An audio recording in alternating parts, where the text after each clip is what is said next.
সম্প্রতি মিয়ানমারের রাখাইন রাজ্যে দুর্ভিক্ষের আশঙ্কা দেখা দিয়েছে। এই পরিস্থিতিতে বাংলাদেশ হয়ে মিয়ানমারে ত্রাণ পৌঁছে দিতে চায় জাতিসংঘ। জাতিসংঘের অনুরোধে মিয়ানমারে ত্রাণ পৌঁছাতে মানবিক করিডোর খোলার বিষয়ে বাংলাদেশের অন্তর্বর্তী সরকারের নীতিগত সিদ্ধান্তকে ঘিরে চলছে আলোচনা সমালোচনা। প্রশ্ন উঠেছে দেশের স্বাধীনতা ও সার্বভৌমত্বের ঝুঁকি নিয়ে। বিরোধিতা এসেছে বিভিন্ন রাজনৈতিক দলের তরফ থেকেও। আসলে কি রাজনৈতিক দলগুলোর তোলা নিরাপত্তা ঝুঁকির সম্ভাবনা রয়েছে? বিশেষজ্ঞরা কি ভাবছেন? মানবিক করিডোরের প্রক্রিয়া কি হবে বা এটি ঠিক কোন এলাকায় কার্যকর হবে এ বিষয়ে এখনও পরিষ্কার কোনো ঘোষণা আসেনি সরকারের পক্ষ থেকে। তবে জানা গেছে করিডোর চালুর বিষয়ে বাংলাদেশ কিছু শর্ত দিয়েছে।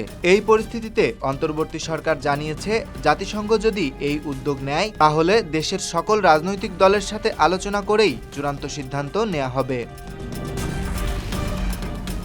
সংঘাতের সময় বেসামরিক মানুষদের জন্য তৈরি হয় মানবিক করিডোর, যা একটি জরুরি ও মানবিক উদ্যোগ। তবে আন্তর্জাতিক আইনে এর নির্দিষ্ট কোনো সংজ্ঞা নেই।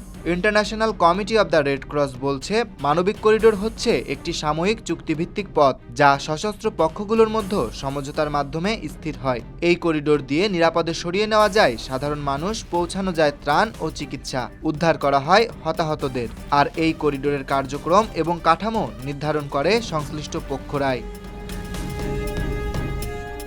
অনুমান করা হচ্ছে 2025 সালের মার্চ এপ্রিলে মিয়ানমারের উৎপাদিত খাদ্য কেবল 20% মানুষের প্রয়োজন মেটাতে পারবে।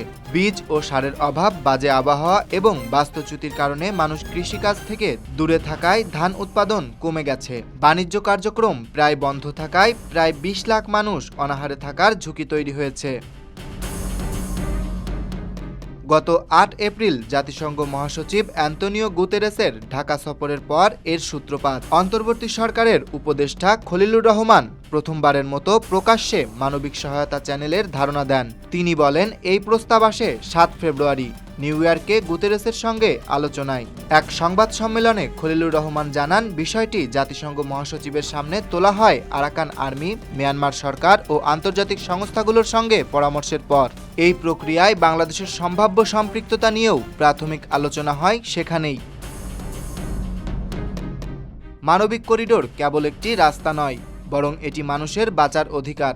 আজারবাইজানের নাগর্নো কারাবাখ অঞ্চলের জন্য অন্যতম আলোচিত করিডোর ছিল লাচিন করিডোর, যা এই বিচ্ছিন্ন ভূখণ্ডকে আর্মেনিয়া ও বিশ্ববাসীর সঙ্গে যুক্ত করেছিল।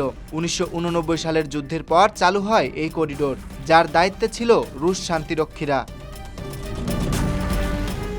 তবে 2020 সালের যুদ্ধে আজারি বাহিনী এটি দখলে নেয়। পরবর্তীতে অভিযোগ ওঠে এই পথ ব্যবহার হচ্ছে সামরিক সরঞ্জাম ও প্রাকৃতিক সম্পদ পরিবহনে। বিতর্ক বাড়তে থাকলে এক পর্যায়ে এটি বন্ধ করে দেওয়া হয়। 2023 সালে নাগর্নো কারাবাখ সম্পূর্ণ নিয়ন্ত্রণে নেয় আজারবাইজান। বাস্তুচ্যুত হয় হাজারো আর্মেনীয় নাগরিক।